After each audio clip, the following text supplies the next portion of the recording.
Good evening everyone. Voice clear है क्या? Yes sir. Okay. Yes, sir. ठीक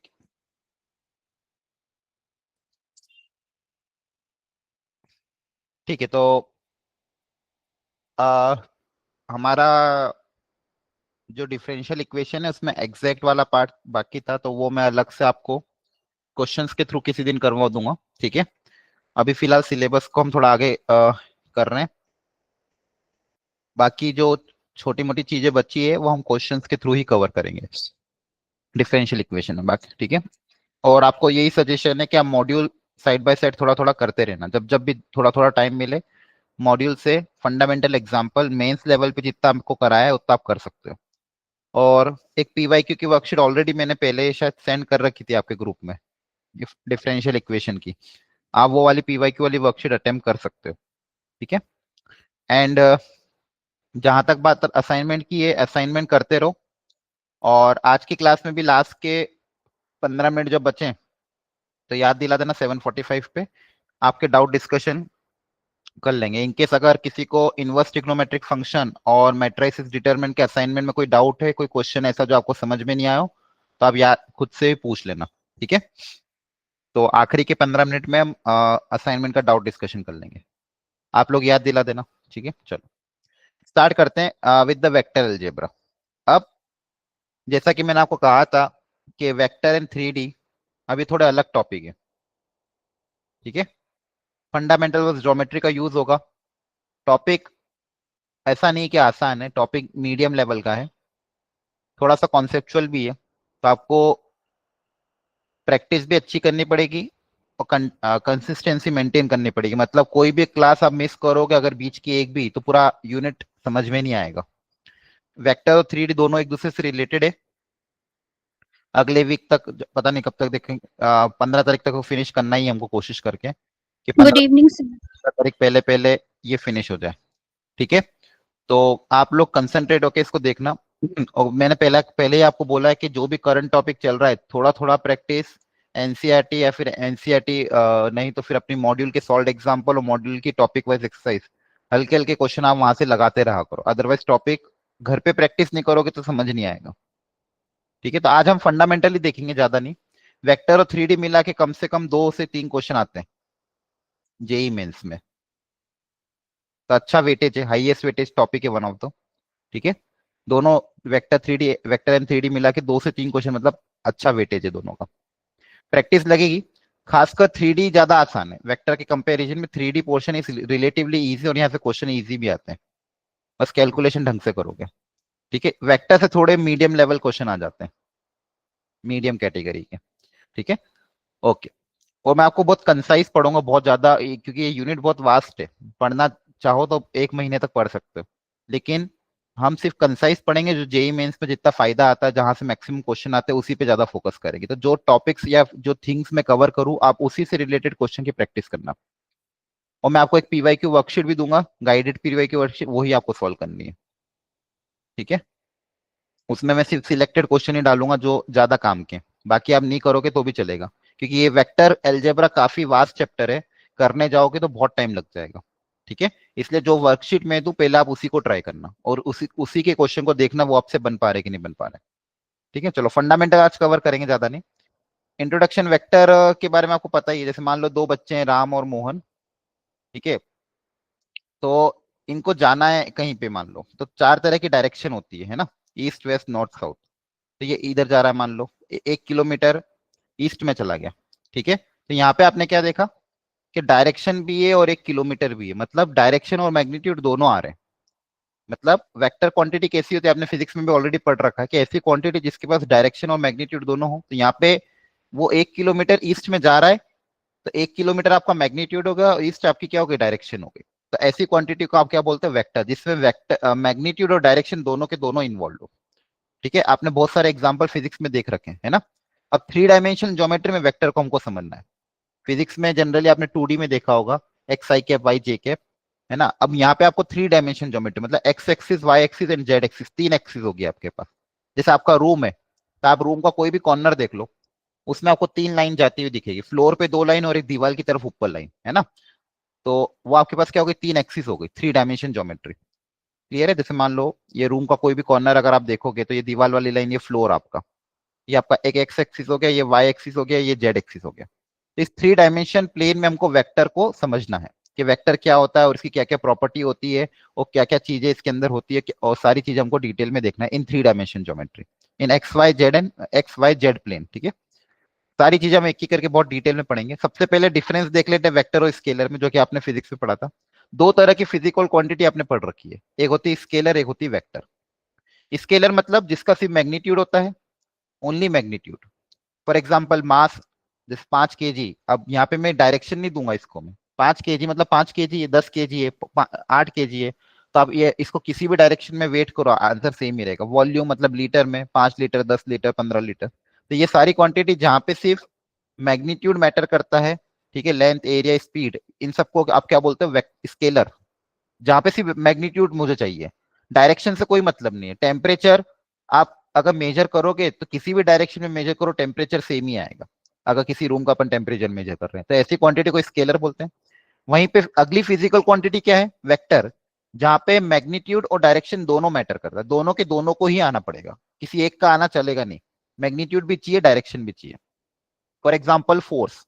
अब फोर्स को वेक्टर क्यों बोला गया, क्योंकि आप अगर मान लो अलग अलग डायरेक्शन में, अलग अलग डायरेक्शन में मान लो सेम मैग्नीट्यूड का फोर्स लगाओगे तो इफेक्ट अलग अलग आएगा। जैसे एक दरवाजे को अगर अपन को खोलना है, तो अगर आप 90 डिग्री पे, जैसे फॉर एग्जांपल कोई दरवाजा है, मान लो हिंज यहाँ पे किया हुआ है, कोई डोर है ये, ठीक है। अब इस दरवाजे को अगर आप धक्का दोगे, तो अगर आप किसी एक पर्टिकुलर एंगल पे अगर धक्का दोगे तो आपको फोर्स कम लगाना पड़ेगा, किसी दूसरे एंगल पे फोर्स ज्यादा लगाना पड़ेगा, मतलब कहीं ना कहीं डायरेक्शन पे डिपेंड कर रहा है ना। आप थोड़ा और पास से धक्का दोगे तो ज्यादा मेहनत करनी पड़ेगी, दूर से धक्का दोगे तो कम मेहनत करनी पड़ेगी। ठीक है, तो यहाँ पे मैग्नीट्यूड, डायरेक्शन दोनों चीजें मैटर करती है फोर्स के केस में। यहाँ पे डायरेक्शन में मैटर करता है, जिस एंगल पे अगर आप प्रॉपर एंगल पे अगर आप धक्का दोगे तो आपको मेहनत कम करनी पड़ेगी। अलग एंगल पे धक्का, 90 डिग्री पे तो धक्का दोगे तो होगा ही नहीं, है ना, मतलब सॉरी, जीरो, मतलब इस तरह से धक्का दोगे तो फिर तो गेट खुलेगा ही नहीं। आप प्रॉपर एंगल पे अगर आप गेट को फोर्स लगाओगे तो आपके पास इफेक्ट अलग अलग आएगा। तो यहाँ पे फोर्स एक क्या होगी, वेक्टर क्वांटिटी होगी। ठीक है, यहाँ पे मैग्नीट्यूड और डायरेक्शन दोनों आता है। वैसे डिस्प्लेसमेंट, वेलोसिटी, एक्सीलरेशन, आपने फिजिक्स में पढ़ा है, ये सारी की सारी क्या है, वेक्टर क्वांटिटी है, जो कि डिपेंडिंग ऑन द डायरेक्शन है। अलग अलग डायरेक्शन का अलग अलग वेलोसिटी, एक्सीलरेशन और डिस्प्लेसमेंट होता है। ठीक है, और भी एग्जाम्पल है, खैर बस एग्जाम्पल है, हमको डिटेल में इन सब में नहीं जाना है, आपके फिजिक्स का काम है, बस आपको डिफरेंशिएट मुझे करवाना था कि ये हो गई वेक्टर, ये हो गई स्केलर। यहाँ पे सिर्फ ओनली मैग्नीट्यूड, यहाँ पे मैग्नीट्यूड प्लस डायरेक्शन बोथ। ज्यादा हमको मैथ्स में इन सब का कोई काम नहीं है। मैथ्स में हमको बस कैलकुलेशन देखना है कि वेक्टर से रिलेटेड क्या क्या कैलकुलेशन होती है। ठीक है, एक छोटा सा एग्जाम्पल ले लेते हैं। यहाँ पे मैंने कुछ चीजें लिखी है, आप लोग बस अपनी अपनी कॉपी में लिख लो कि ये वेक्टर होगी कि स्केलर होगी। शॉर्ट में लिख लो एस और वी, बस फटाफट क्वेश्चन नंबर 1 डाल के। और ये नोट्स भी हाथों हाथ शॉर्ट में बनाते रहना। स्केलर के आगे लिख लेना ये मैग्नीट्यूड, ओनली मैग्नीट्यूड। वेक्टर के आगे लिख देना मैग्नीट्यूड पर डायरेक्शन, और एक आधा एग्जांपल नोट डाउन कर ले। तो side by side notes properly फटाफट बनाते रहना। इन क्वेश्चन को भी जल्दी से कर लो, जल्दी से सिर्फ आंसर लिख लो अपनी अपनी कॉपी में।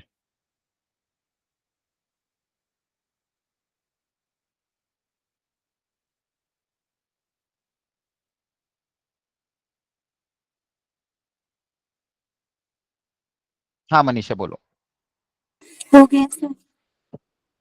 हाँ, डाउट है कुछ? Sir 30 questions. अच्छा, हो गए क्वेश्चन? Yes sir. ओके,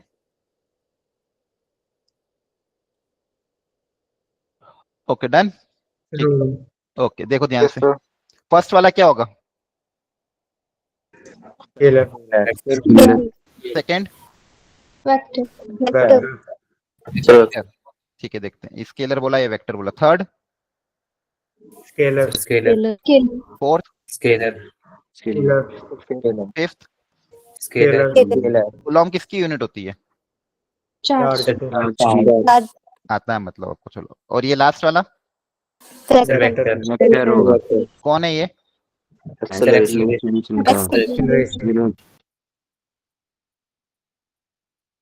ठीक है, लगभग सब सही है। ओके, सर क्लियर है? वेट बता देना। क्या हुआ? सर वेट, कौन सा वाला वेट? Sir WEIGST। और वो सब फिजिक्स में देखना, ठीक है, ये सिर्फ एक नॉर्मल चीजें थी जो समझा दी। क्लियर है? ये सब मैथ्स का कोई लेना देना नहीं इनका। आपको बस 3D में समझना है, ठीक है। आप फिजिक्स वाले अपने मैम से पूछना, weight, force, acceleration, momentum, torque and all, ठीक है। उस पर हम समय बर्बाद नहीं करेंगे। यहाँ पे वो क्वेश्चन कभी आएगा ही नहीं आपको, बस इंट्रोडक्शन देना था ताकि आपको फंडामेंटल समझ में आए। क्लियर है? हमको यहाँ एल्जेब्रा देखना है कि 3 डायमेंशन ज्योमेट्री में कैसे इसकी कैलकुलेशन करनी है, सेक्शन फॉर्मूला, डिस्टेंस फॉर्मूला, फिर किसी वेक्टर के थ्रू कौन कौन सी थ्योरम पढ़नी, कोलिनियर वेक्टर, यूनिट वेक्टर, ये हमको डिटेल में देखना। क्लियर है? चलो अब देखो, वेक्टर मतलब एक मैग्नीट्यूड एंड डायरेक्शन बोथ। तो यहाँ पे अगर मान लो एक यहाँ पे आप देखोगे, जैसे एक लाइन सेगमेंट है, ये इसका डायरेक्शन हो गया। अब इसी लाइन, ये इसका अपोजिट डायरेक्शन हो गया। अब मान लो ये डायरेक्ट एक लाइन सेगमेंट है। अब इसमें मान लो मैं कुछ 2 पॉइंट ले लूँ, ए और बी, तो इनकी पर्टिकुलर लेंथ होगी, है ना। तो ये लाइन सेगमेंट हो गया। ये तो क्या पूरी लाइन जो कि इनफाइनाइट तक जा रही है, लेकिन ये क्या हो गया, लाइन सेगमेंट जो कि जिसकी फिक्स लेंथ है। तो आप इसको आप क्या बोल दोगे, एक मैग्नीट्यूड भी है और इसका डायरेक्शन भी है, तो ये आपका क्या हो जाएगा, वेक्टर क्वांटिटी। और इसको हम कैसे डिनोट करेंगे, ए बी वेक्टर से। ए से बी की तरफ जा रहा है तो ए बी वेक्टर। क्लियर हो गया? ये इनिशियल पॉइंट, ये आपका टर्मिनल पॉइंट, और ये आपका वेक्टर ए बी। और आपको इसको शॉर्ट में ऐसे भी डिनोट कर सकते हैं, स्मॉल ए कैपिटल, कैपिटल लेटर डिनोट करके आप इस तरह से वेक्टर को डिनोट कर सकते हो। और ये ओवरऑल क्या हो जाएगा, A B vector. A B vector क्या होगा, ए से बी की तरफ। तो ये जो लेंथ है ये इसकी मैग्नीट्यूड हो जाएगा। और मैग्नीट्यूड को डिनोट करने का फॉर्म ऐसा होता दिखने का, ए बी मैग्नीट्यूड मतलब इसकी लेंथ, अगर इसकी लेंथ ए है तो इसका मैग्नीट्यूड ए से डिनोट होगा। ध्यान रखना, किसी भी वेक्टर का मैग्नीट्यूड डिनोट करने का ये फॉर्म होता है। क्लियर है? ये सबको पता है? Yes, sir. ठीक, Yes, sir. ओके। चलो अब पोजीशन वेक्टर अपने काम की चीज है कि पोजीशन वेक्टर क्या होता है। मान लो इस 3D डायमेंशन में कोई भी एक पॉइंट है, उस पॉइंट को मुझे अगर मैं ओरिजिन से ज्वाइन कर दूं, कोई इस 3 डायमेंशन में कोई भी एक पॉइंट ले लो और उसको ओरिजिन से ज्वाइन कर दो, तो वो जो वेक्टर है वो हो जाएगा उसका पोजीशन वेक्टर। क्या हो जाएगा, पोजीशन वेक्टर। ये मान लो आपका 3D डायमेंशन है, एक्स वाई जेड प्लेन है यहाँ पे, ये आपका ओरिजिन होता है। कोई भी पॉइंट आपने यहाँ पे कंसिडर किया इस पूरे 3D प्लेन में, कहीं पे भी हो सकता है पॉइंट, ठीक है। एक्स कोऑर्डिनेट एक्स की तरफ इसका है, मान लो length x axis along the y, y x length है अलोंग द जेड, मान लो लेंथ है जेड, तो इस पॉइंट का कोऑर्डिनेट आपका हो जाएगा x comma y comma z, है ना। क्लियर है? बोलो, एक्स के अलोंग लेंथ एक्स है, वाई है, जेड है, 3 डायमेंशन में पॉइंट कोऑर्डिनेट तो समझ में आता है ना आपको? Yes, sir. ठीक है। अब इसको ओरिजिन से आप ज्वाइन कर दोगे तो ये आपका पोजीशन वेक्टर हो जाएगा। और इसको आप डिनोट कैसे करेंगे, एक्स के अलोंग लेंथ है एक्स और एक्स के अलोंग यूनिट वेक्टर, आगे जाके सीखूंगा यूनिट वेक्टर क्या होता है। यूनिट वेक्टर एक्स के अलोंग आई कैप बोलते हैं, इसके वाई के अलोंग जे कैप बोलते हैं, जेड के अलोंग के कैप बोलते हैं। तो ये आपका पोजीशन वेक्टर हो जाएगा ओपी। और इसको आप डिनोट करोगे x i cap, y j cap और जेड के कैप से। क्लियर है?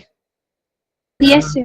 ठीक है। अब Yes. इसका मैग्नीट्यूड कैसे निकालेंगे, तो मैग्नीट्यूड निकालना भी देखो आसान। यहाँ पे ट्राइंगल ओपीक्यू एक राइट एंगल ट्राइंगल है, ओपीक्यू है एक राइट एंगल ट्राइंगल। आपको ओपी निकालना मतलब हाइपोटेनस निकालना है। क्या निकालना, हाइपोटेनस। तो देखो परपेंडिकुलर की लेंथ कितनी, पीक्यू की लेंथ बताओ, परपेंडिकुलर कितना है, जेड। और ये बेस कितना है, OQ. Under root x square plus y square. Very good, under root x square plus y square. ये एक्स है ये वाई, तो ये कितना हो जाएगा, under root of x square plus y square. तो ये परपेंडिकुलर पता है, बेस पता है, हाइपोटेनस आ जाएगा under root of perpendicular square plus base square. हाँ, है ना? Yes. अंडरस्टूड। तो आपका ओपी का मैग्नीट्यूड कितना आ जाएगा, under root of x square plus y square plus z square. Clear हो गया सबको? बोलो बोलो।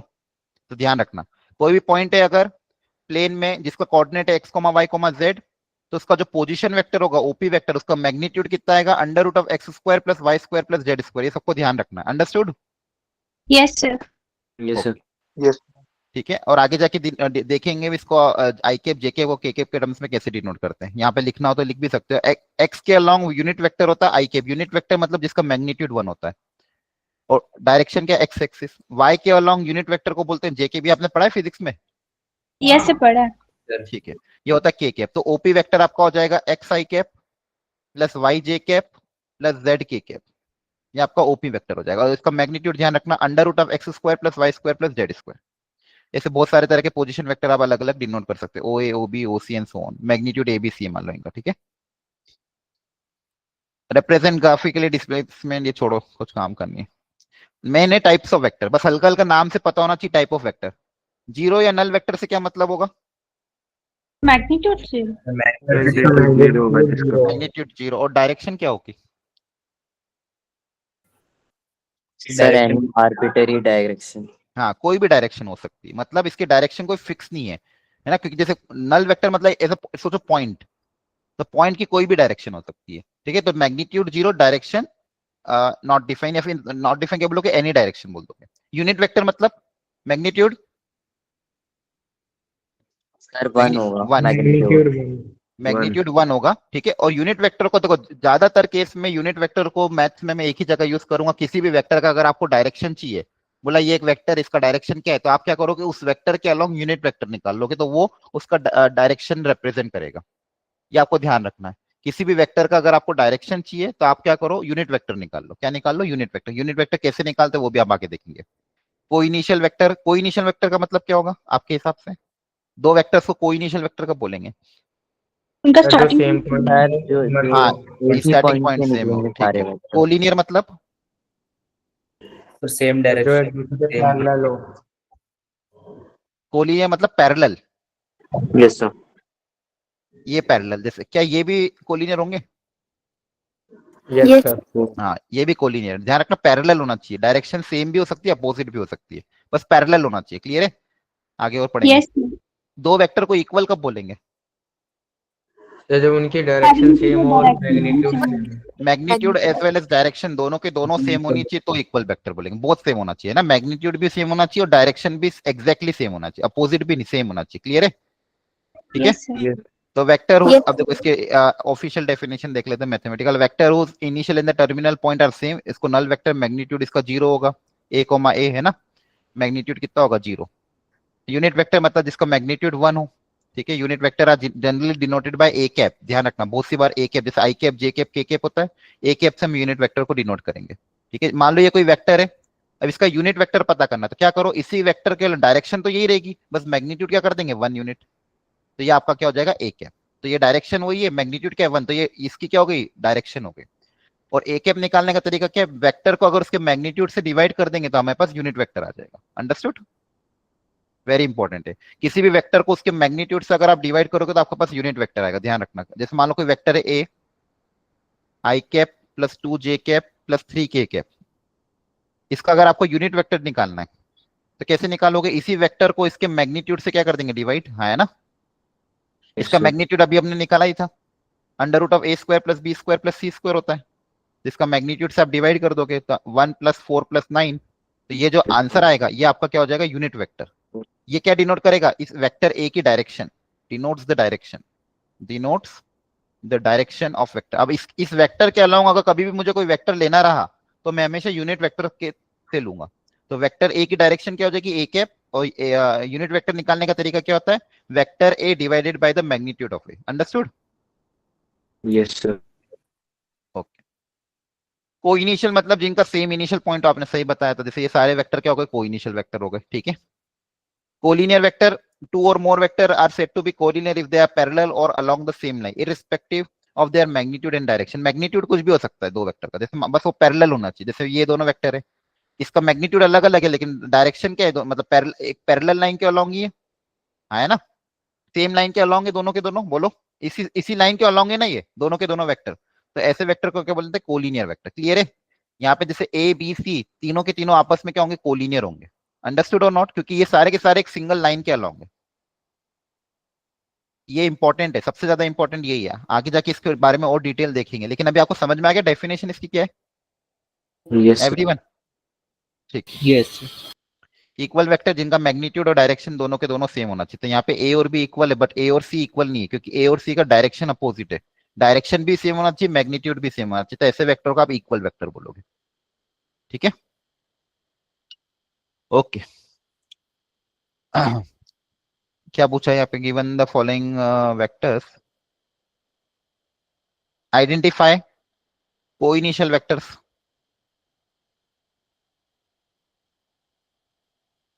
Identify c equal vector vector sir A and E. A and E, okay. Yes identify equal vector sir D and P, sir D and B. B. Identify collinear but not equal, A and C, sir A and C. हाँ A और सी collinear है लेकिन equal नहीं क्योंकि direction opposite है। B और D आपका equal है, ठीक है, कोइनिशियल तो आपने बता ही दिया, ए और ई। क्योंकि इनिशियल पॉइंट सेम है। अच्छा सी और बी भी कोई इनिशियल है? सी और बी भी है। हाँ सी और बी भी, वेरी गुड। इक्वल में कौन कौन सा बताया था आपने? बी और डी। इक्वल नॉट कोलिनियर में बताया था ए और सी, ठीक है। अब multiplying a vector with scalar, इसका मतलब क्या है? फॉर एग्जांपल कोई वेक्टर है, इसकी डायरेक्शन ये है और इसकी लेंथ है 2 यूनिट्स, ठीक है। ये कोई मान लो वेक्टर ए। अब इस वेक्टर को अगर मैं, ये जो ए वेक्टर है, इसको मैं मान लो 3 से मल्टीप्लाई कर दूं तो क्या होगा? स्केलर मतलब पता है आपको, 3 आपका एक स्केलर है, इसको अगर 3 से मल्टीप्लाई करूंगा तो बताओ इसमें क्या चेंजेस आएंगे? सर ओनली मैग्नीट्यूड में चेंज आएगा, सिर्फ मैग्नीट्यूड डायरेक्शन में नहीं चेंज होगा। आएगा, डायरेक्शन तो सेम का सेम रहेगा। मैग्नीट्यूड क्या हो जाएगा? 3 गुना मतलब 6 यूनिट, डायरेक्शन क्या रहेगा? वही। अंडरस्टूड?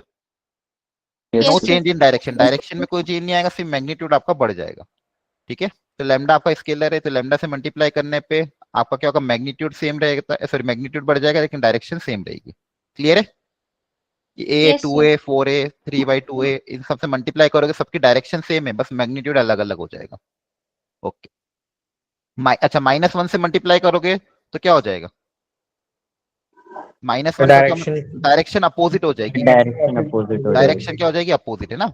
नेगेटिव नंबर से मल्टीप्लाई करोगे तो डायरेक्शन अपोजिट हो जाएगी, ध्यान रखना, ठीक है। क्लियर हो गया यहाँ तक? Yes, sir. तो यस ओके, ये चलो हो गया, ठीक है, छोड़ो, ये कुछ काम का नहीं है। ये आपके एनसीईआरटी का क्वेश्चन है, कर लो ट्राई।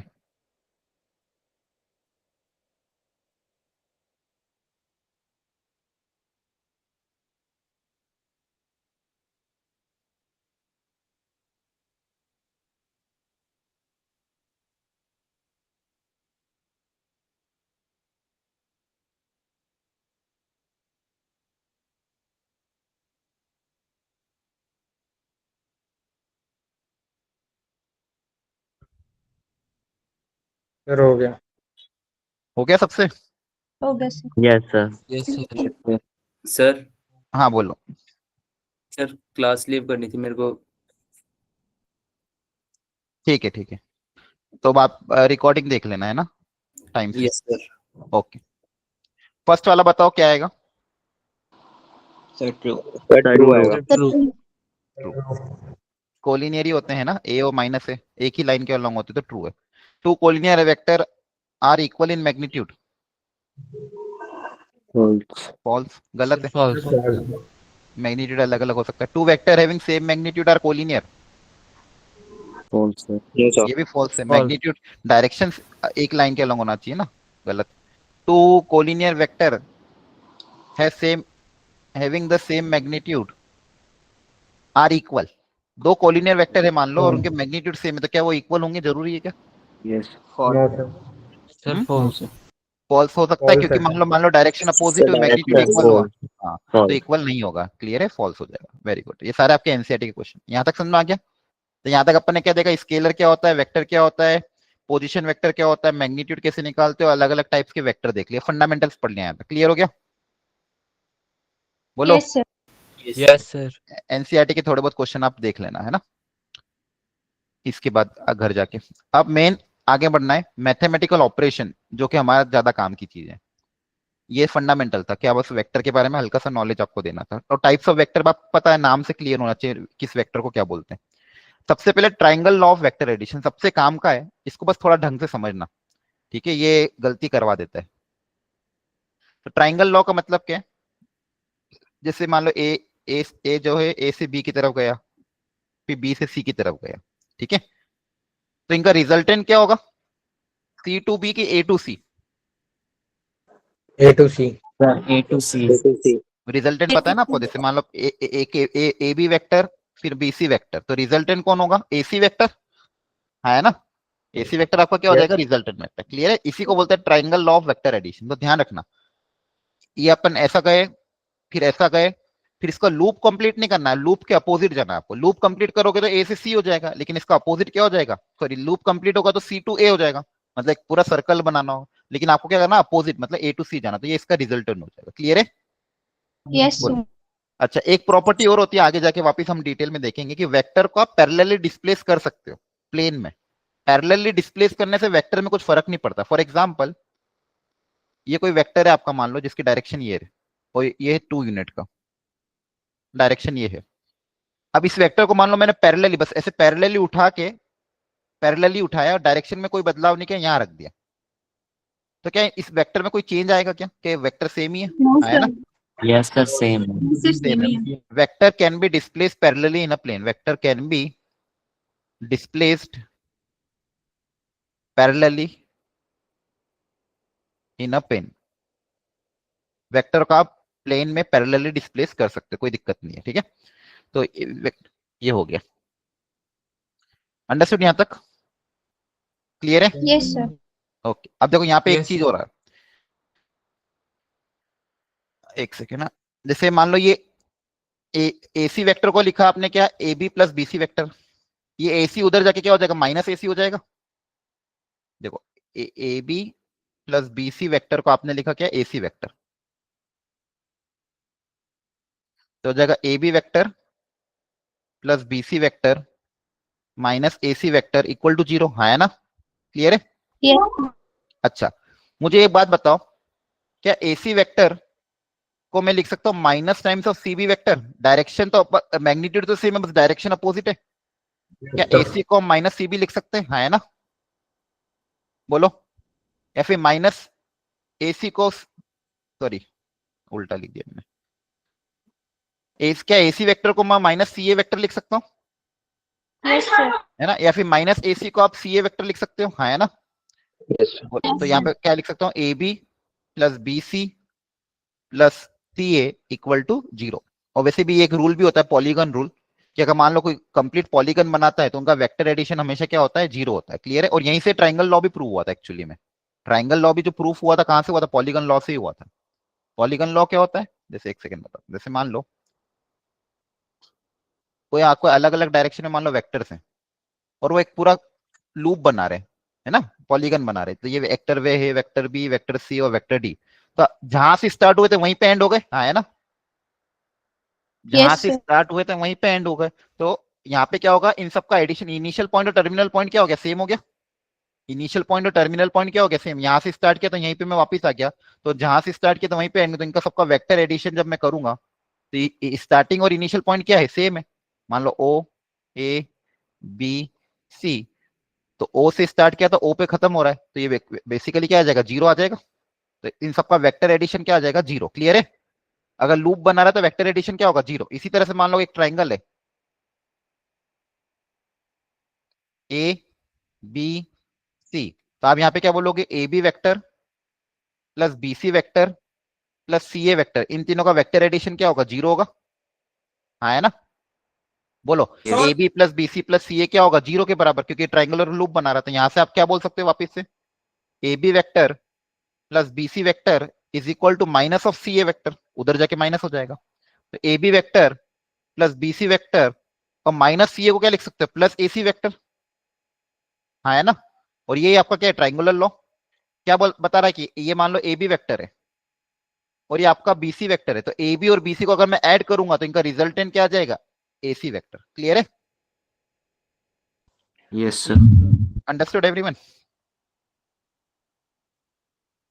ठीक है, ठीक है, ये आप कर सकते हो, कुछ भी आसान है ना? एक सेकेंड, एक क्वेश्चन में आपको एग्जाम्पल थोड़े से और देके समझाता हूँ।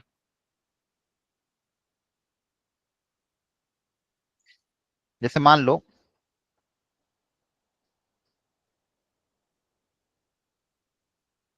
ये ए बी वेक्टर है, ये मान लो सी बी वेक्टर है, तो एक इनका रिजल्टेंट बनाओ, डायग्राम ड्रॉ करो, इनका रिजल्टेंट कैसा दिखेगा। ऐसे रैंडमली मैंने बनाया है, तो आप कोशिश करो इनका रिजल्टेंट किस डायरेक्शन में आएगा, ट्राई करो एक बार।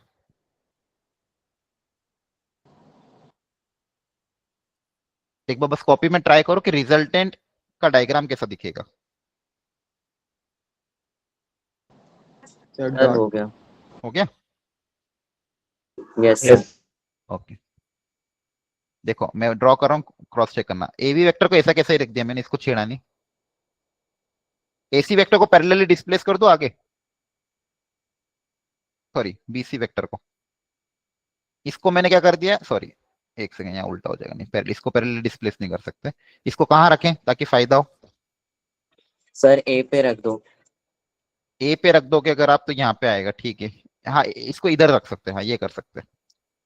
देखो ये आपका ए बी है,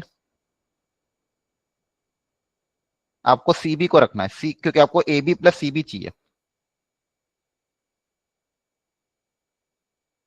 तो यहां अगर आप रखोगे,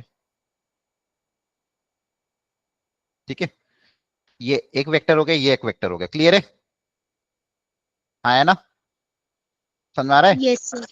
आपने क्या करा, Yes, एक sir. काम करो, इसका नेमिंग मत दो, नहीं तो आपको कंफ्यूजन कोइंसाइड मत कराना है, ठीक है।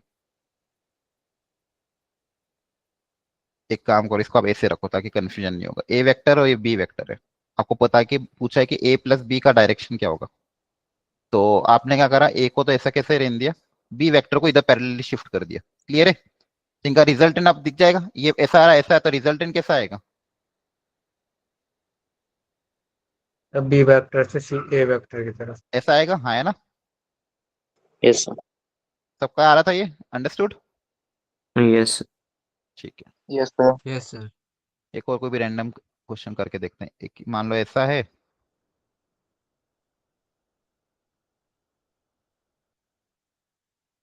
चलो हो जाएगा, ठीक है छोड़ो, यहाँ तक चलो, इसका बताओ आंसर क्या आएगा,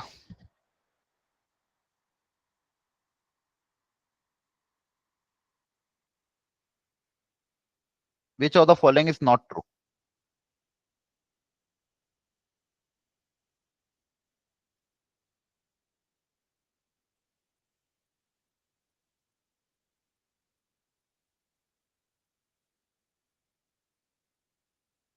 हाँ बताओ, third option. Third option, okay yes sir, third option. Okay very good.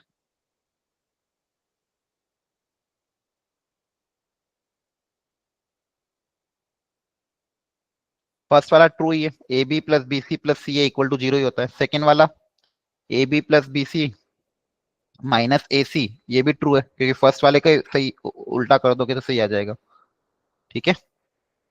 Third वाला A B plus B C minus C, ये गलत, क्योंकि अगर फर्स्ट सही है तो थर्ड वाला ऑफकोर्स गलत हो जाएगा, ठीक है, वेरी गुड। एंड फोर्थ वाला बी सी की जगह माइनस सी बी लिख ही सकते हैं, तो फोर्थ वाला भी सही है, अंडरस्टूड, ठीक है। अब जैसे मान लो यहाँ मुझे पता करना है, अब जैसे दो पॉइंट है, A B vector, A point, एक पॉइंट है, एक पॉइंट है बी, अब मुझे ए बी वेक्टर निकालना है। पॉइंट ए का पोजीशन वेक्टर क्या है, ओ ए वेक्टर, पॉइंट ए का पोजीशन वेक्टर अभी समझाया था, ओरिजिन से उस पॉइंट को ज्वाइन कर दोगे तो वो उसका पोजीशन वेक्टर होता है, तो पॉइंट ए का position vector O A vector है, पॉइंट बी का position vector O B vector है। अब मुझे निकालना क्या है, ए बी वेक्टर। एक काम करो, इसके अंदर ट्राइंगल लॉ लगाओ, ये जो डायग्राम दिया हुआ है इसमें ट्राइंगल लॉ अप्लाई करो, ओ ए ओ बी और ए बी के बीच में, देखो कौन से दो वेक्टर का एडिशन रिजल्टेंट वेक्टर है। हाँ ये क्वेश्चन आपको आना चाहिए देख के, मतलब यहाँ पे बताओ कौन से दो वेक्टर को ऐड करने पे रिजल्टेंट वेक्टर आएगा, बताओ किस दो को ऐड करूं मैं ताकि तीसरा रिजल्टेंट आए, यहाँ पे रिजल्टेंट किसको बनाओगे बताओ, सर ए बी वेक्टर को। नहीं नहीं, ध्यान से देखो, ट्राइंगल लॉ बनाना है, किन दो को ऐड करने से रिजल्टेंट, ओ बी वेक्टर को बनाएंगे। हाँ ओ बी वेक्टर रिजल्टेंट। आपका रिजल्टेंट है ना, देखो O A plus A B को ऐड करने पे ओ बी आ रहा है, yes sir. Yes. O A plus A B, triangle law यही तो रहा, ओ ए प्लस ए बी करने से फिर ये ओ बी के बराबर आया, हाँ है ना। देखो ध्यान से, क्या है, ट्राइंगल लॉ सेटिस्फाई कर रहा है, तो यहाँ से ए बी वेक्टर आपका Yes, कितना आ जाएगा, A B vector will be equal to O B vector P minus O A. O A, और ये आपको ध्यान रखना है, कभी भी ए बी वेक्टर पूछे तो ओ बी माइनस ओ, या फिर इसको शॉर्ट में लिख दोगे बी माइनस ए, बी में से ए वेक्टर का क्या कर देंगे, माइनस कर देंगे, तो आपके पास ए बी वेक्टर आ जाएगा। फॉर एग्जाम्पल मान लो ओ ए वेक्टर आपको दिया हुआ है आई कैप प्लस जे कैप प्लस के कैप, और ओ बी वेक्टर आपको दे दिया 3 आई कैप माइनस जे कैप प्लस 2 के कैप, और पूछा ए बी वेक्टर क्या होगा, तो आप कुछ मत करना, बस बी में से ए वेक्टर क्या कर दोगे, माइनस कर दोगे, तो बी में से ए, तो आई का आई में से माइनस हो जाएगा, तो 2i के, जे का जे में से माइनस होगा और के का के में से माइनस हो जाएगा। क्लियर है? तो आपके Yes, पास ए बी वेक्टर आ जाएगा। Understood everyone? तो A B Yes, sir. Vector और बी, तो बी माइनस ए Yes, से याद रखना, ए बी मतलब B minus A, terminal minus initial, A B हो जाएगा बी माइनस ए। अगर पूछूंगा मान लो मैं पी क्यू वेक्टर, तो पी क्यू वेक्टर कैसे लिखोगे? बोलो। ओपी में ओ सर OQ माइनस हाँ, minus O Q minus O Q, OP. इसको शॉर्ट में मैं क्यू माइनस पी लिखूंगा। क्यू मतलब आप क्या समझोगे? Position vector O Q, Q का मतलब क्या है? ओ क्यू ही है ना? और पी का मतलब क्या है? ओपी ही है। क्लियर है? तो Q minus P. Yes, sir. वैसे सी डी वेक्टर हो जाएगा आपका डी माइनस सी, ऐसे ध्यान रखना बस। अब ट्राइंगल लॉ से एक और लॉ डेवलप हुआ था, पेलोग्राम लॉ। ठीक है? जैसे ट्राइंगल में हमने ट्राइंगल बना के कंसीडर की थी चीजें, यहाँ पे पेलोग्राम बना के रिजल्ट डिराइव किए। फॉर एग्जाम्पल जैसे मान लो पेलोग्राम अगर मैं बनाऊं, ये आपका ए वेक्टर है और एक और मान लो बी वेक्टर। ठीक है? अब इससे अगर आप एक पेलोग्राम कंस्ट्रक्ट करो, तो पेलोग्राम मतलब क्या होता है? Opposite side parallel and equal. तो यहाँ पे मैं अगर ऐसे डॉटेड लाइन बना दूंगा तो ये पेलोग्राम बन गया मेरा। क्या बन गया? पेलोग्राम। अब यहां से इसमें पता करना रिजल्टेंट क्या होगा। क्या पता करना है? रिजल्टेंट क्या होगा। तो इसमें ट्राइंगल लॉ अप्लाई करके देखते हैं। देखो ये आपका ए वेक्टर है, ये बी वेक्टर है, तो इसी के अपोजिट वाला भी बी वेक्टर ही होगा। हाँ, है ना? बी के अपोजिट डायरेक्शन Yes. सेम है, मैग्नीट्यूड सॉरी डायरेक्शन भी सेम है, मैग्नीट्यूड भी सेम है, तो इसके जो अपोजिट होगा वो क्या हो जाएगा? B vector. तो ये आ जाएगा आपका बी वेक्टर। ये ए है, ये बी है। अब ट्राइंगल लॉ से रिजल्टेंट निकाल सकता हूं। ये ए ये बी, तो ट्राइंगल लॉ से रिजल्टेंट क्या आएगा? ये वाला A vector plus B vector. Understood? ठीक है? तो Yes, sir. ये इसी को बोलते हैं आपका पेलोग्राम लॉ। इसी को क्या बोलते हैं? पेलोग्राम लॉ। जैसे मान लो आपको ए वेक्टर ऐसा दे दे, बी वेक्टर ऐसा दे दे, वो पूछे बताओ इसका रिजल्टेंट क्या है, तो अगर आप पेलोग्राम बना लोगे तो उस पेलोग्राम को जो डायगोनल होगा, उस पेलोग्राम को जो डायगोनल होगा वही उसका क्या हो जाएगा? रिजल्टेंट हो जाएगा। ध्यान रखना यहाँ पे दोनों टेल मैच कर रहे हैं, है ना? दोनों के टेल मैच कर रहे हैं। ये ए बी है, अगर ऐसे टेल मैच कर रहे हैं तो पेलोग्राम बना दो, तो पेलोग्राम को जो डायगोनल आएगा ये आपका आ जाएगा ए वेक्टर प्लस बी वेक्टर। यहां तक समझ में आया सबको? Yes, sir. इसमें एक और ऑब्जर्वेशन sir. देखो ध्यान से, कि मान लो ये आपका ए वेक्टर है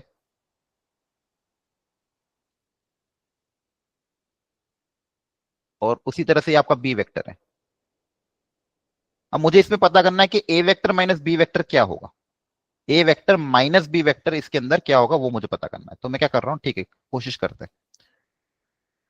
ए वेक्टर तो ऑलरेडी दिया हुआ है, उसमें क्या ऐड करना? माइनस बी वेक्टर ऐड करना। ए वेक्टर के साथ minus times of B vector अगर मैं ऐड करूंगा तो इस डायग्राम में क्या डिनोट करेगा ये पता करना है।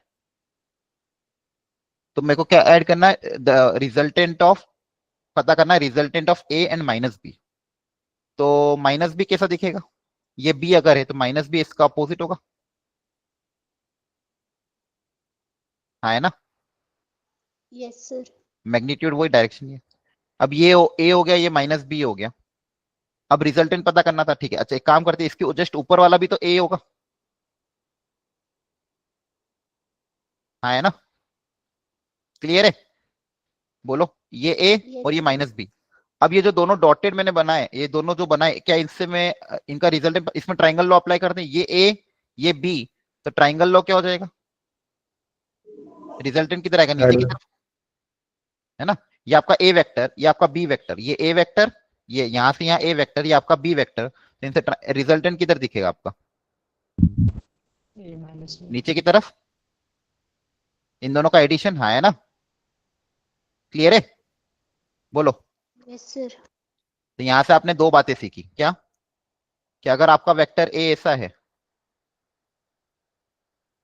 वेक्टर बी ऐसा है, और इससे अगर आप एक पेलोग्राम कंस्ट्रक्ट कर देते हो,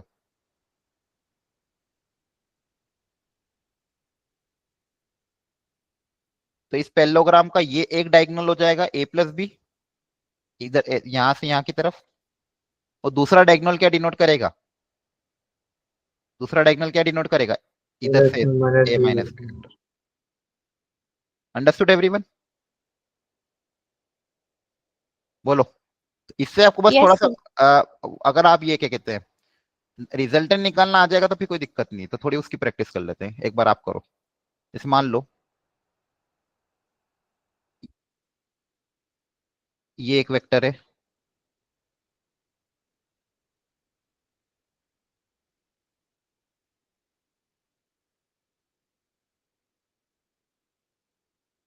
ये बी वेक्टर है, इनका रिजल्टेंट ड्रॉ करो, किधर आएगा? ये ए वेक्टर है, ये बी वेक्टर, इनका रिजल्टेंट ड्रॉ करने की कोशिश करो।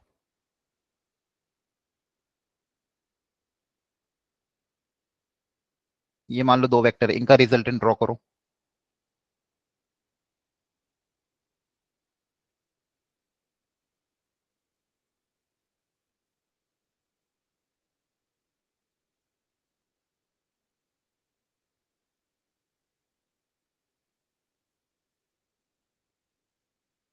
यहाँ पे मान लो ऐसा कोई डायग्राम, तो इनमें क्या रिलेशन होगा?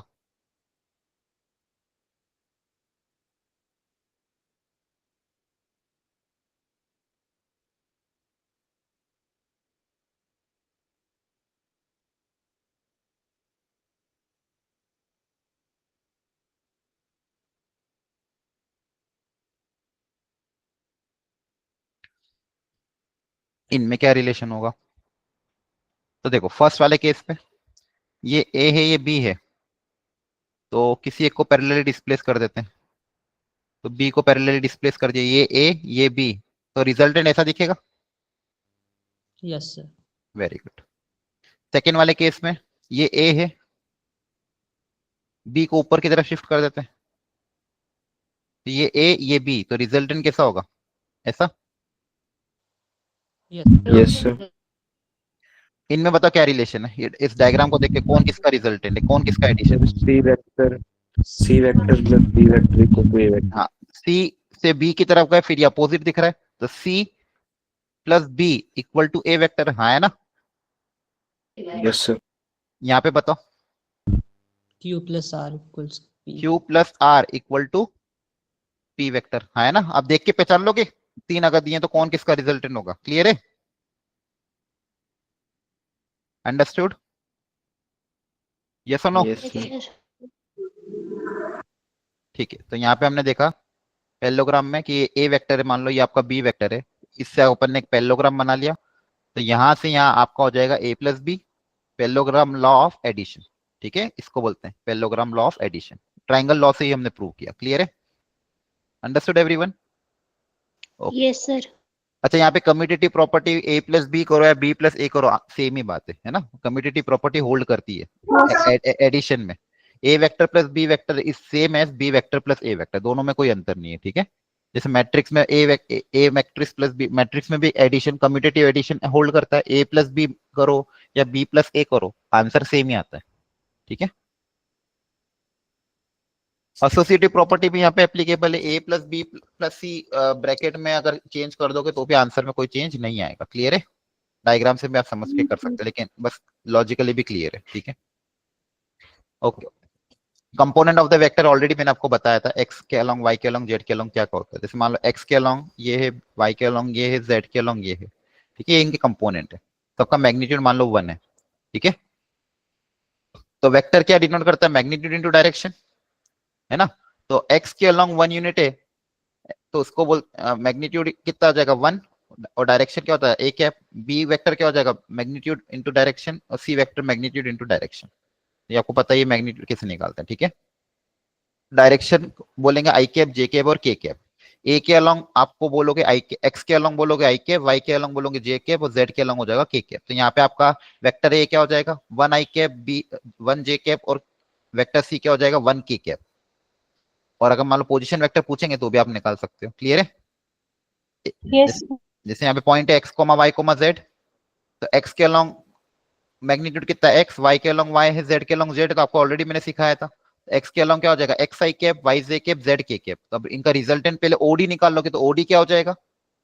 ओडी वेक्टर, ओडी वेक्टर हो जाएगा आपका x i cap plus y j cap, triangle law से, क्योंकि आपका ये एक्स एक्स आई कैप है, ये आपका वाई जे कैप है, तो ट्राइंगल लॉ से ये ओडी वेक्टर कितना हो जाएगा? एक्स आई प्लस वाई जे, और ऊपर की तरफ कितना है? ये जेड, ऊपर की तरफ कितना है? जेड। अब इन दोनों को ऐड कर दूंगा तो आर वेक्टर आ जाएगा ट्राइंगल लॉ से वापस से।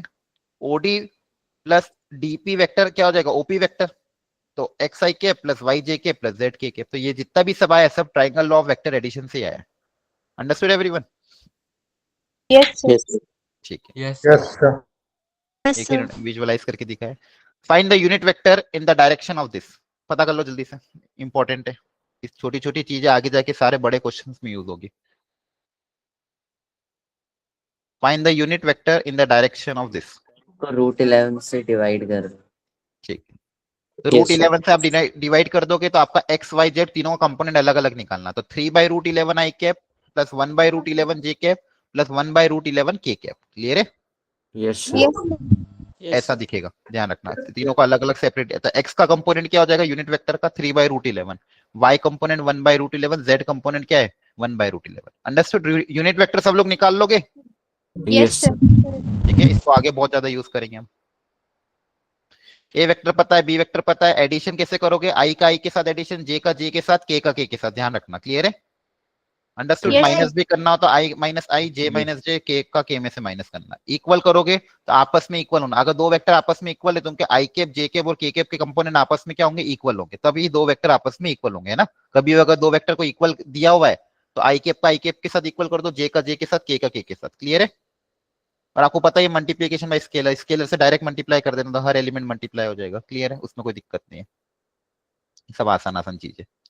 Find the values of x and y so that the vectors are equal. जल्दी बता दो। वाई तो है ही नहीं यहाँ Sir, पे, एक्स और 4, z, 5. X x and z. ठीक है, find the sum and the difference. Sum कैसे करो बताओ? सम कितना आ जाएगा डायरेक्ट ओरली?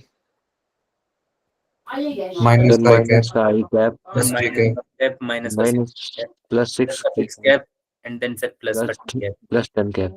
और Yes, डिफरेंस ले लो। 7 I minus cap. 7 I cap minus 10 J cap Minus 4 K cap. minus plus 4 K cap. 7i minus 10j plus 4 के। Clear है? आई का आई में से माइनस होगा, जे का जे में से Yes, माइनस sir. होगा, के का के में से। एडिशन में आई के साथ आई, जे के साथ जे, के साथ की। कोई दिक्कत तो नहीं किसी को? No, sir. ये सारी फंडामेंटल चीजें No, इसमें आप है ना प्रैक्टिस कर लेना एनसीईआरटी से, क्योंकि अब आगे जाके अगले लेक्चर से लेवल बढ़ेगा तो आपको ये फंडामेंटल्स अच्छे से आना चाहिए। अब अगला है कोलिनियर वेक्टर। ये काफी इंपॉर्टेंट है और इसको बहुत ज्यादा यूज करूंगा पूरे चैप्टर में मैं। ए वेक्टर ये रहा, मान लो ए आई के प्लस A1 आई के प्लस A2 जे के प्लस A3 के। कोई बी वेक्टर है, मान लो B1 आई के प्लस B2 जे के प्लस B3 के। तो कोलिनियर मतलब इस along the same line, along the same line मतलब अगर मान लो ए से मैं कोई पैरेलल लाइन ड्रॉ करूं और इसको इधर खींचूं तो ये उसी लाइन पे लाई कर जाए, तो ऐसे वेक्टर को हम क्या बोलते हैं? कोलिनियर। सबसे इंपॉर्टेंट चीज, अगर ए और बी कोलिनियर है तो एक दूसरे का लैम्डा का स्केलर मल्टीपल होगा। एक वेक्टर दूसरे का स्केलर, और लॉजिकली भी क्लियर है। आपको मैंने पहले बताया था, किसी वेक्टर को स्केलर से मल्टीप्लाई करते तो क्या होता है? डायरेक्शन वही रहती है, सिर्फ मैग्नीट्यूड चेंज होता है ना? Yes, sir. ठीक है, तो यहाँ पे भी आप देखोगे अगर दो वेक्टर कोलिनियर है तो एक वेक्टर को दूसरे का लैम्डा टाइम्स लिख सकता हूँ। अब ये मोस्ट इंपॉर्टेंट चीज है, जब भी अब आपको आगे जाके बहुत सारे अच्छे अच्छे जेई लेवल के क्वेश्चन आएंगे, वहां पे जब भी आपको बोला जाए कि vector A is collinear to vector B, आप सबसे ज्यादा यही वाली आइडेंटिटी यूज करना। अगर ए और बी कोलिनियर तो B vector will be written as lambda times A vector. इसी को यूज करते हुए मैं क्वेश्चन को सॉल्विंग करूंगा, तो ये आपको ध्यान रखना है, सबसे इंपॉर्टेंट चीज है ये। ठीक है, बार बार यूज करूंगा, आपसे पूछूंगा तो आप लोग बताना अगर A vector and B vector collinear है। If A vector and B vector are collinear, तो आप किसी एक वेक्टर को दूसरे का स्केलर मल्टीपल लिख सकते, मतलब A equal to lambda B where lambda is some scalar, और you can write B equal to lambda A where lambda is some scalar. क्योंकि दोनों का यहाँ पे जैसे इस केस में अच्छा लैम्डा अगर पॉजिटिव रहा तो डायरेक्शन सेम रहेगा, और डायरेक्शन अपोजिट रहा तो लैम्डा नेगेटिव आ जाएगा। तो लैम्डा तो कुछ भी है ना, आपको वो टेंशन नहीं लेना कि डायरेक्शन सेम है या अपोजिट है, वो लैम्डा की वैल्यू पे डिपेंड करेगा। पॉजिटिव लैम्डा लूंगा तो सेम डायरेक्शन, नेगेटिव लैम्डा लूंगा तो opposite direction. Understood? Yes, sir. ये ध्यान रखना, ठीक है? Okay, A vector can be written as lambda times B vector. और दूसरी एक और क्या बोल सकते हो, यहां से अगर इक्वेट करोगे तो इनके जो रेशियो है आई का आई के साथ, जे का जे के साथ, के का के साथ, सारे रेशियो भी आपस में क्या होंगे? इक्वल होंगे। सारे रेशियो भी आपस में क्या हो जाएंगे? इक्वल। ठीक है, तो दोनों चीज आप ध्यान में रख सकते हो। Show that the vector are collinear करो।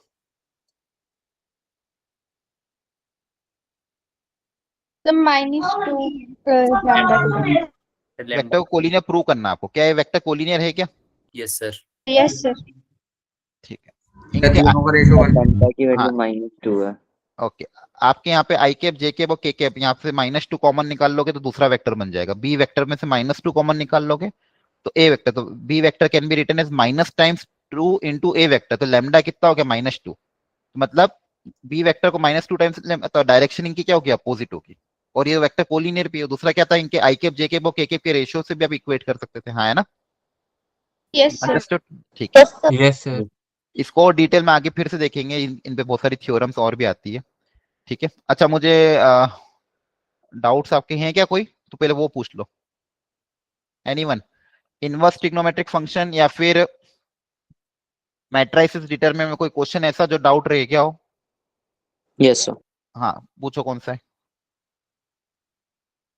किसमें है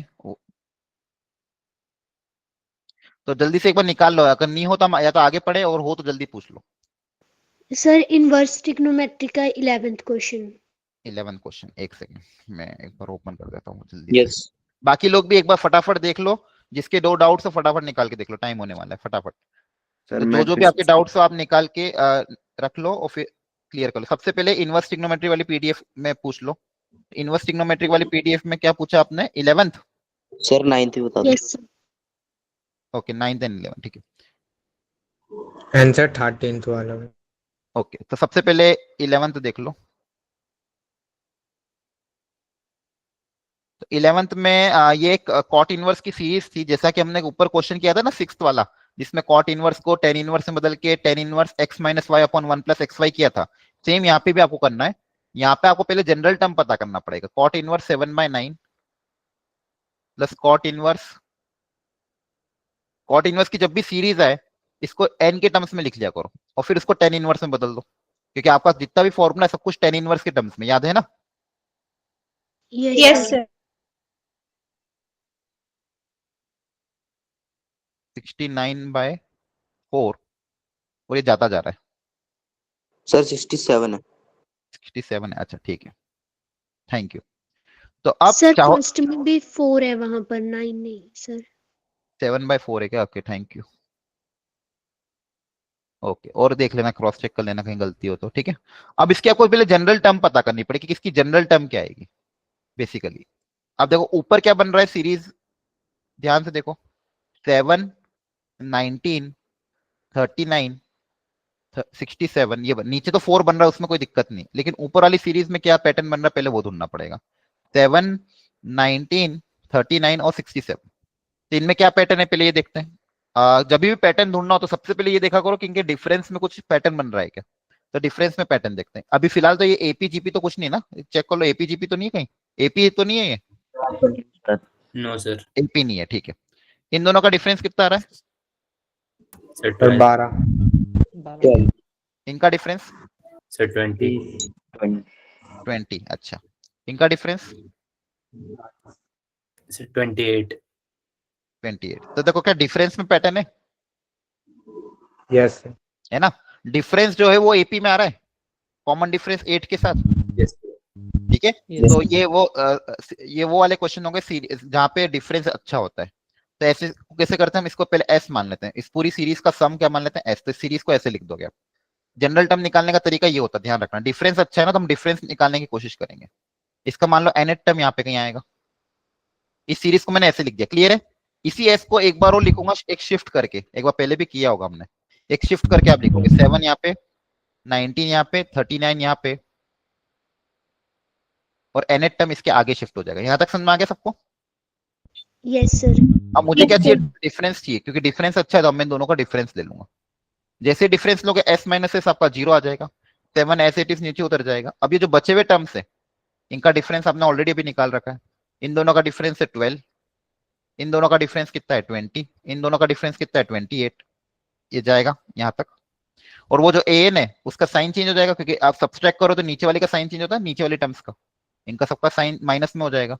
तो an का कितना हो जाएगा? माइनस का an नीचे उतर जाएगा। यहाँ तक समझ में आया? Yes sir. अब ये जो ब्रैकेट के अंदर टर्म है, कितने नंबर ऑफ टर्म्स है?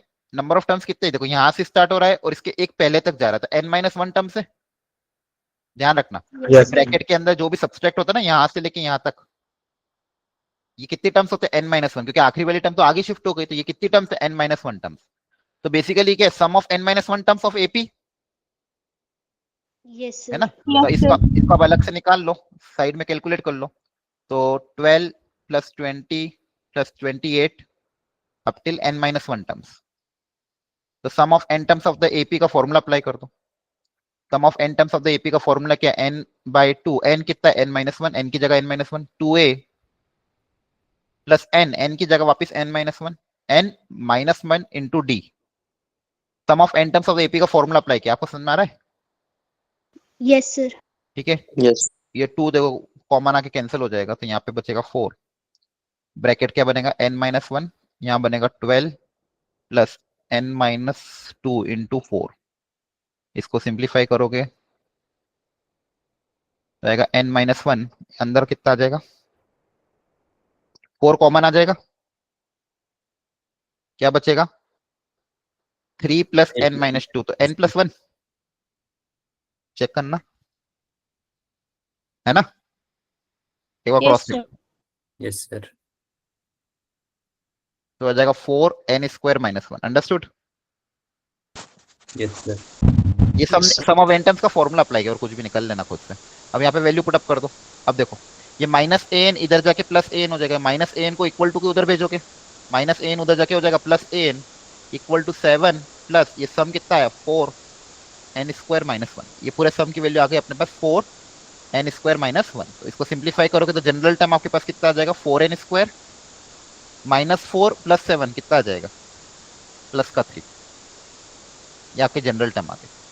क्रॉस चेक करके देख लो, n को 1 रखने पे क्या देखो फर्स्ट टर्म आ रहा है क्या, n को 1 रखने पे 7 आ रहा है, n को 2 रखो 2 2 16 + 9 19 आ रहा है, n को 3 रखो तो 39 आ रहा है ना। तो सही है, क्रॉस चेक ऐसे कर सकते हैं। क्लियर है? -3n वाली टर्म नहीं आएगी कौन सी -3 n² प्लस -1 है ना, लास्ट में, तो -an -an उधर चला जाएगा ना, -an को इक्वल टू के उधर भेजा तो +an हो गया ना, तभी तो an आया है। -an को उधर भेज दिया आपने तो +an हो गया, तो an की वैल्यू कितनी आ गई 4n² + 3। यहां तक समझ में आ गया? बोलो। Yes, sir. तो आपका ऊपर वाला टर्म कितना आ गया 4n² + 3 और नीचे क्या है 4 है। ठीक है, अब इसको tan इनवर्स में बदल देते हैं, तो हो जाएगा tan इनवर्स, इसका उल्टा हो जाएगा 4/4n² + 3, और यहाँ पे क्या समेशन है n बराबर 1 से लेके इन्फिनिटी तक। ठीक है, ये क्या सम ही तो है, n बराबर, और tan इनवर्स में बदलना आता है ना, cot इनवर्स को tan इनवर्स में कैसे बदल देंगे, उल्टा कर देते हैं। बोलो क्लियर है? Yes, sir. Yes, sir. अब tan इनवर्स में बदल चुका है, आपकी वही कहानी है, आपको क्या क्रिएट करना पड़ेगा ब्रैकेट के अंदर, ब्रैकेट के अंदर आपको ये क्रिएट करना x - y अपॉन 1 + xy। नीचे क्या चाहिए 1 + x × y, और जिसका नीचे अपन प्रोडक्ट ले रहे हैं उसका डिफरेंस ऊपर क्रिएट करना है। तो सबसे पहले हमेशा डिनोमिनेटर क्रिएट करा करो, सबसे पहले डिनोमिनेटर क्रिएट करो, फिर उस डिनोमिनेटर की मदद से न्यूमरेटर में लॉजिक लगाएंगे। n से इन्फिनिटी ऐसा कैसे रहने दिया, tan इनवर्स ऐसा कैसा। हम नीचे सबसे पहले 1 चाहिए तो 1 अलग कर लो, 1 अलग कर लोगे तो क्या बचेगा 4n² + 2 है ना, Yes, sir. और ऊपर अभी 4 है तो 4 को एज इट इज रहने दिया। अब नीचे क्या बनाना है, 2 फैक्टर बनाने हैं ताकि उनका डिफरेंस न्यूमरेटर में दिखे। तो हो पा रहा है क्या, देखो ध्यान से।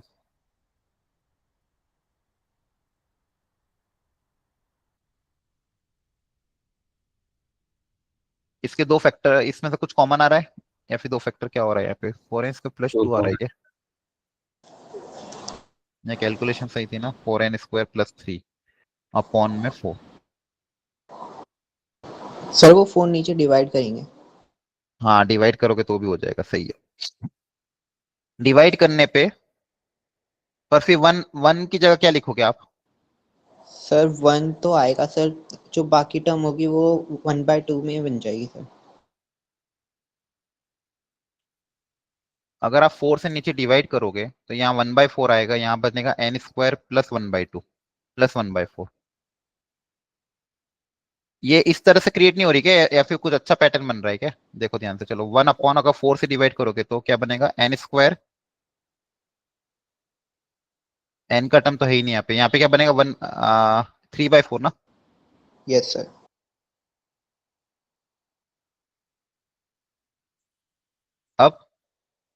तो इसको 1 माइनस 1/4 लिख देना। अच्छा 1 क्रिएट किया आपने माइनस और प्लस करके, यस सर। एक +1 किया और एक -1 किया। ठीक है, हाँ तो इससे नेगेटिव टर्म, क्योंकि आपका फैक्टर आपको ऐसा बनाना पड़ेगा, एक्स मतलब बेसिकली a² - b² अगर क्रिएट कर लोगे तो आपके दो फैक्टर बनना आसान है, a + b a - b से, है ना। तो आपको माइनस क्रिएट करने के लिए यहाँ पे क्या करा, एक +1 -1 कर दिया। आपको बात समझ में आ रही है सबको। सबसे पहले 4 से डिवाइड किया। देखो यहाँ पे प्रॉब्लम क्या आ रही थी, जब मैंने 3 को लिखा 1 + 2, तो यहाँ पे दोनों फैक्टर क्या है, प्लस में है। अब जब भी दो चीजें प्लस में, a² + b², तो a² + b² से दो फैक्टर बनाना डिफिकल्ट है, a² - b² से फैक्टर बनाना आसान है। तो माइनस क्रिएट करने के लिए क्या किया, पहले 4 से डिवाइड किया, फिर एक +1 -1 कर दिया। तो यहाँ पे आपके पास क्या बनेगा, 1 के साथ, अब ये यहाँ पे नेगेटिव टर्म क्रिएट हो जाएगा। अब इसके फैक्टर बनाना आसान है, a² - b², a + b a - b, हाँ है ना। Yes, sir. तो इसके फैक्टर बना लो आप।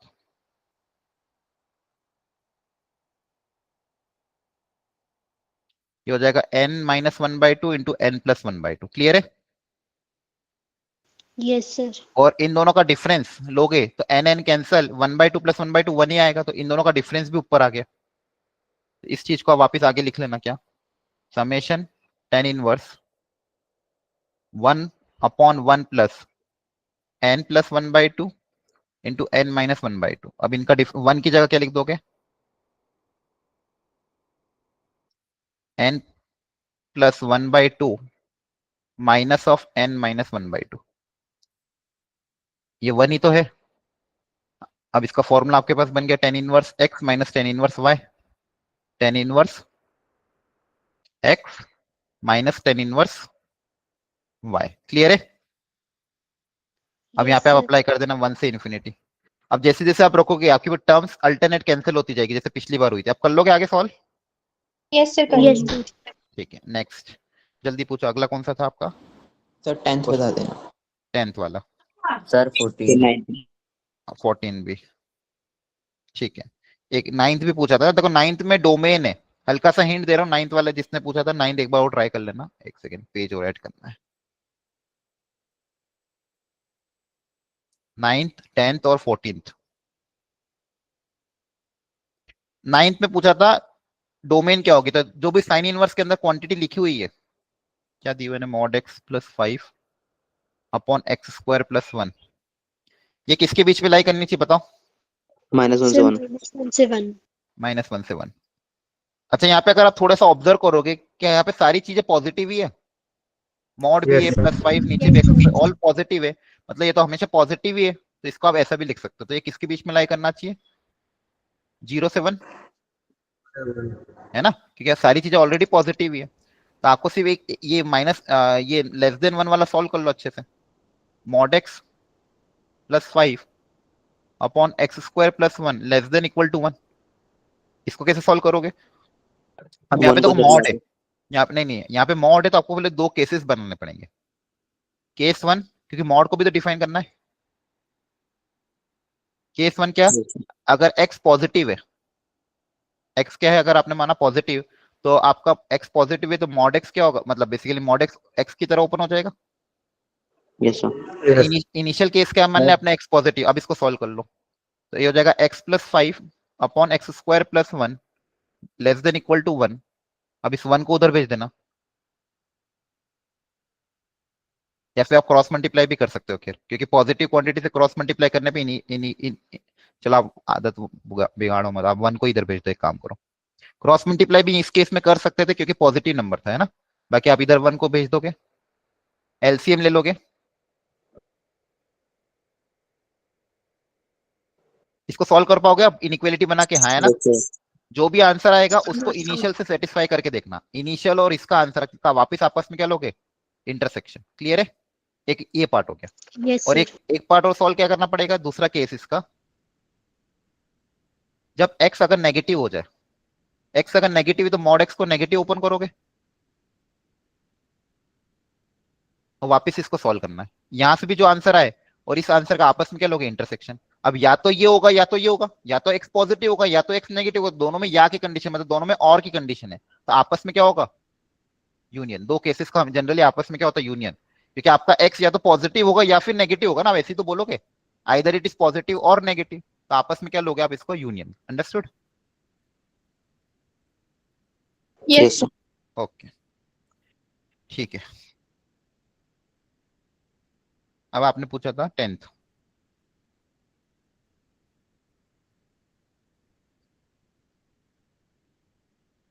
एक second.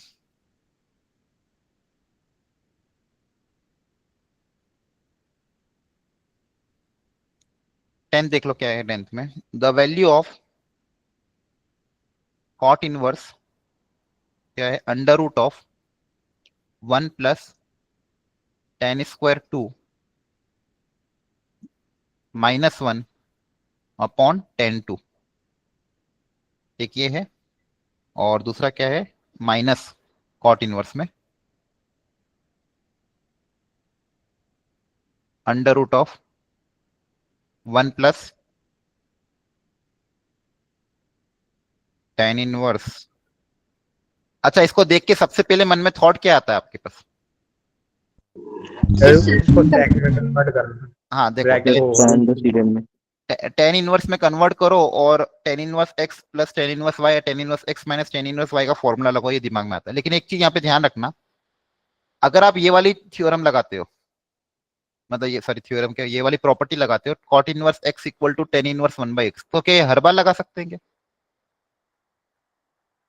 No sir, x greater sir than x 0। हाँ, एक्स पॉजिटिव होना चाहिए, ध्यान रखना है ना, ये तब लगाते हैं जब एक्स आपका पॉजिटिव हो। और अगर एक्स नेगेटिव होता है तो आप उल्टा लिखते थे ना, टेन इनवर्स एक्स को क्या क्या लिखते थे अगर एक्स नेगेटिव है तो? Sir minus pi plus sir cot minus pi cot inverse x. Very good, minus pi plus cot inverse x, और एक्स पॉजिटिव रहा तो डायरेक्टली कॉट इनवर्स एक्स। तो ये ध्यान रखना है आप, पहली चीज तो ये कॉट इनवर्स। अगर आपको पता हो कि इनपुट पॉजिटिव हो गया नेगेटिव। अच्छा, एक और कन्वर्जन होता है टेन इनवर्स और कॉट इनवर्स में, कौन सा होता है?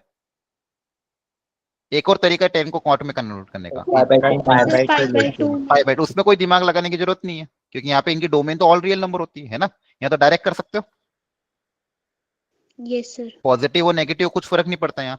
तो यहाँ से कॉट इनवर्स एक्स को क्या लिख सकते हैं, pi by 2 minus tan inverse x, हाँ है ना? Yes sir. अंडरस्टूड? अगर मान लो आपको रेसिप्रोकल करना है तो ये वाली प्रॉपर्टी अप्लाई करोगे, रेसिप्रोकल अगर अच्छा बन रहा है तो।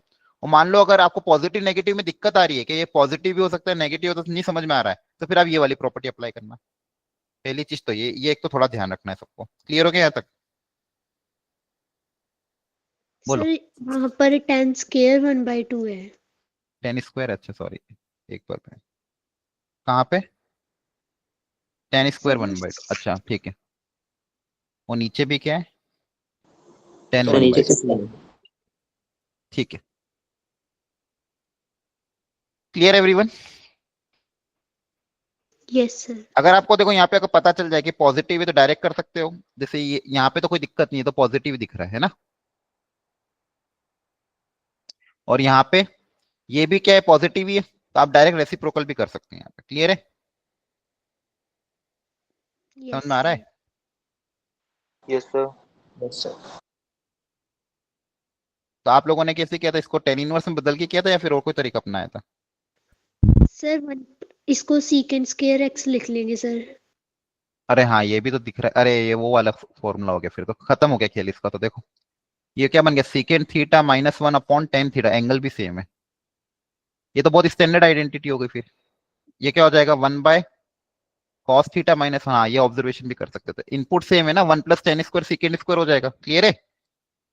यस तो सर। ये हो जाएगा साइन बाई कॉस। ये मैंने आपको बताया था अभी थोड़े दिन पहले, जब आपको मैंने इंटीग्रेशन में सीकेंड थीटा का इंटीग्रेशन प्रूव करवाया था, तो सीकेंड थीटा का जब हम टेन के हाफ एंगल फॉर्मूले में बदलते तब ये वाला यूज हुआ होगा।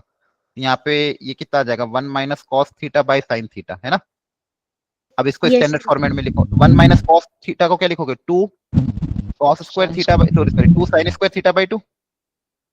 Yes sir. Yes 1 minus cos theta को क्या लिख सकते हैं, 1 minus cos 2 theta, 1 minus cos 2 theta is equal to 2 sine square theta by 2।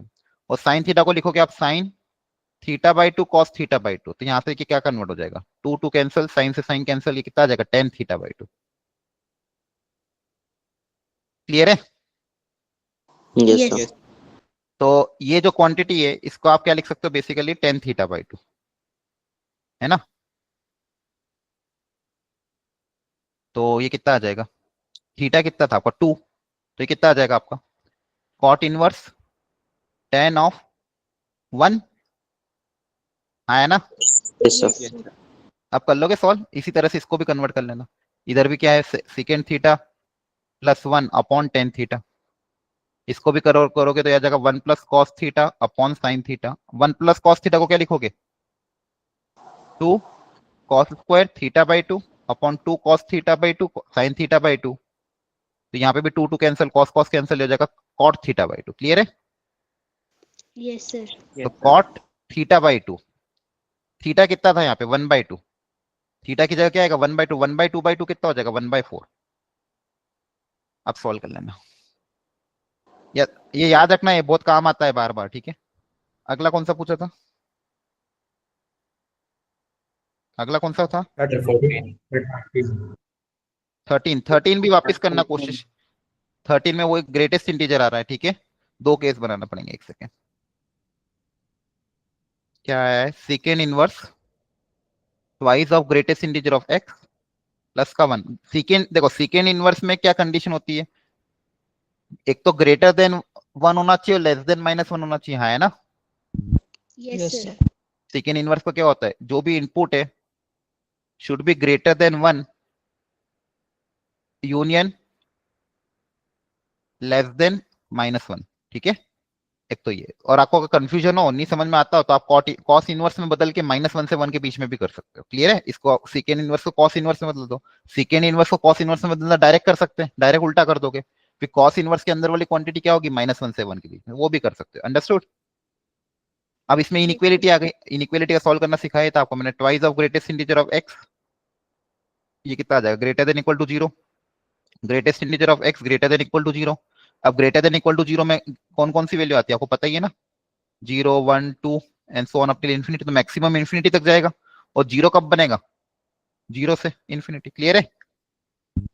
Yes, sir. Yes, sir. इसी तरह Yes, से sir. यहाँ पे भी twice of greatest integer of x less than equal to -2, greatest integer of x less than equal to -1। अब less than equal to -1, तो greatest integer की कौन कौन सी वैल्यू आएगी लेस देन इक्वल टू -1 में, माइनस इन्फिनिटी -2 -1 तक। तो minimum value तो माइनस इन्फिनिटी हो जाएगी।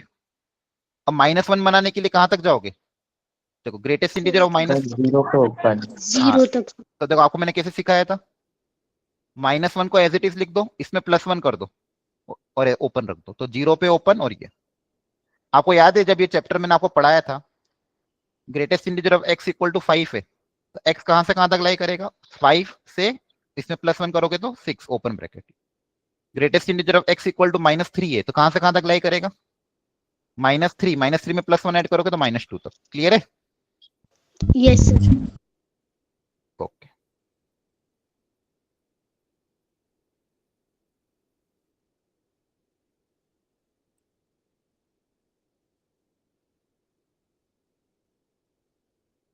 तो यहाँ पे क्या आ रहा है, सभी आ रहा है एक्चुअली में, तो इन दोनों का यूनियन लगे तो ऑल रियल नंबर ही तो आ रहा है ना। Yes, sir.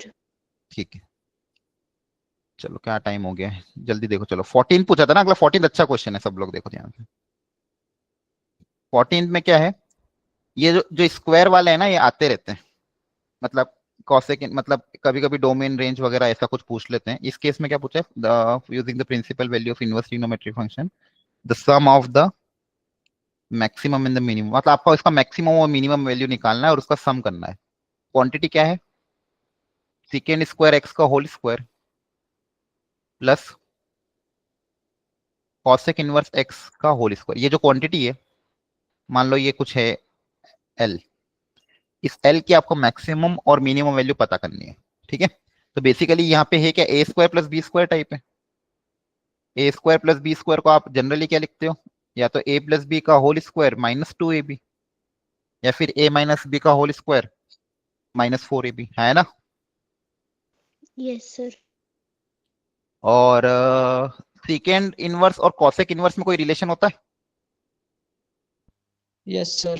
कौन सा वाला, π/2 वाला। Second Yes, inverse sir. X plus cosec inverse x भी आपका कितना होता है, π/2।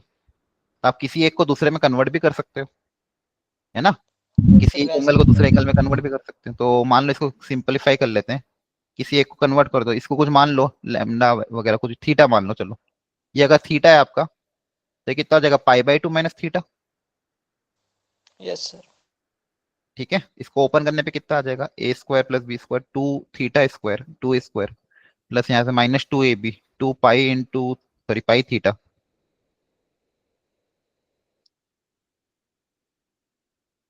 Plus pi square by 4। Plus pi square by 4। ठीक है, ओके, यहां तक समझ में आ गया। Yes sir. अब आपको इसका मैक्सिमम मिनिमम पता करना। थीटा कौन था आपका सेकेंड इनवर्स,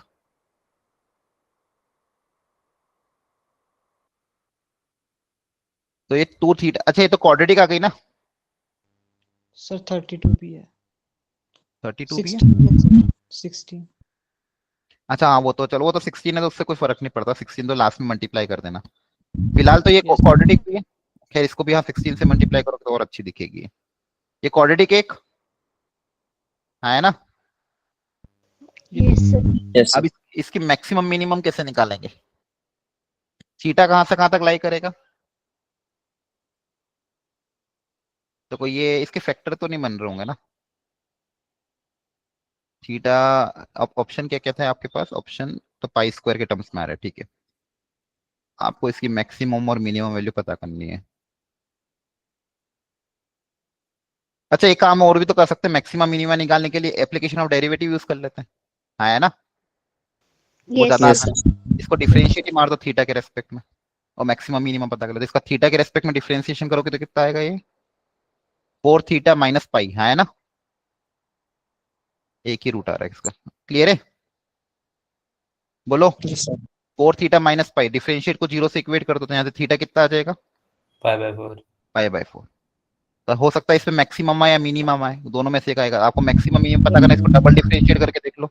डबल डिफरेंशिएट करोगे तो डबल डिफरेंशिएशन कितना आएगा 4।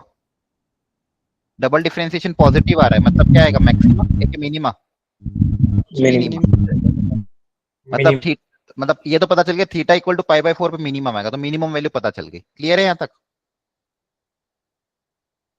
यस थीटा थीटा को π/4 रखोगे तो आपको मिनिमम वैल्यू आ जाएगी। अब मैक्सिमम पता करनी है कि मैक्सिमा कहाँ पे आएगा। अच्छा एक चीज और, secant inverse x equal to theta है तो सीकेन इनवर्स की रेंज क्या होती है, सीकेन इनवर्स की रेंज बोलो। सर -1 से सर 0 से रेंज पाई रेंज रेंज 0 से, रेंज पाई आउटपुट एंगल होता है एक्सेप्ट π/2 है ना। यस सर अब चाहो तो एक बार आप एंड पॉइंट रख के देख लो कहाँ पे मैक्सिमम। अब देखो यहाँ पे थीटा स्क्वायर हो रहा है माइनस पाई थीटा है, तो एक बार पाई रख के देख लेते हैं, 0 रख के देख लेते हैं कि इस पे मैक्सिमम आएगा। पाई रख के देखोगे है ना। क्लियर है, अंडरस्टूड। देखो थीटा आपका लिमिटेड है, 0 से पाई में लाई करता थीटा आपका। ठीक है, या फिर आप एक काम ये भी कर सकते हो, आप थीटा को टी मान के क्वाड्रेटिक का ग्राफ ड्रॉ कर लो, फिर देख लो ग्राफ कैसा दिख रहा है, उसमें मैक्सिमम वैल्यू एंड पॉइंट पे आ रही है क्या। ठीक है, लॉजिकली समझ में आ रहा है। इसके बाद क्या करोगे, मैक्स थीटा को पाई रख के देख लेना। याद है ग्लोबल मैक्सिमा ग्लोबल मिनिमा पढ़ा था आप लोगों ने। Yes sir. Global maxima global minima में क्या पढ़ाया था, या तो मैक्सिमम वैल्यू एंड पॉइंट पे आ जाएगी या फिर क्रिटिकल पॉइंट पे आएगी। तो क्रिटिकल पॉइंट तो π/4 आ चुका है, एक बार 0 और पाई पे चेक कर लेना, कर लोगे सॉल्व।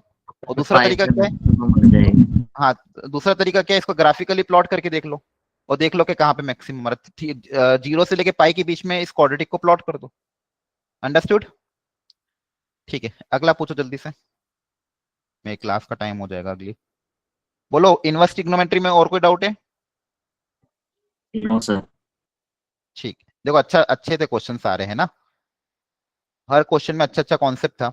आप लोगों ने डाउट पूछ लिया करो अगर मैं भूल जाऊं तो। कल एक और सर एक क्लास में, फंक्शन था हाँ सुनो, कल वाली क्लास में काम करना, कल अपने डाउट्स पहले से रेडी रख के रखना, आईटीएफ के, इनवर्स ट्रिग्नोमेट्रिक फंक्शन के, सॉरी अपना मैट्रिसेस डिटरमिनेंट को। और कल आपकी क्लास कितनी बजे है, 7 बजे वाली के सेकंड स्लॉट में, सेकंड स्लॉट में कल। ठीक है, तो कल एक्सटेंड भी कर लेंगे अपन अगर डाउट बच जाएंगे तो। क्लियर है, यस सर ठीक है सर। यस कल लोग सब लोग अपने अपने डाउट्स इकट्ठे करके ले आना, मैट्रिसेस एंड डिटरमिनेंट तक जितने भी डाउट हो सब कुछ कल क्लियर कर लेना। Okay okay, thank you, thank you sir thank you everyone. Thank you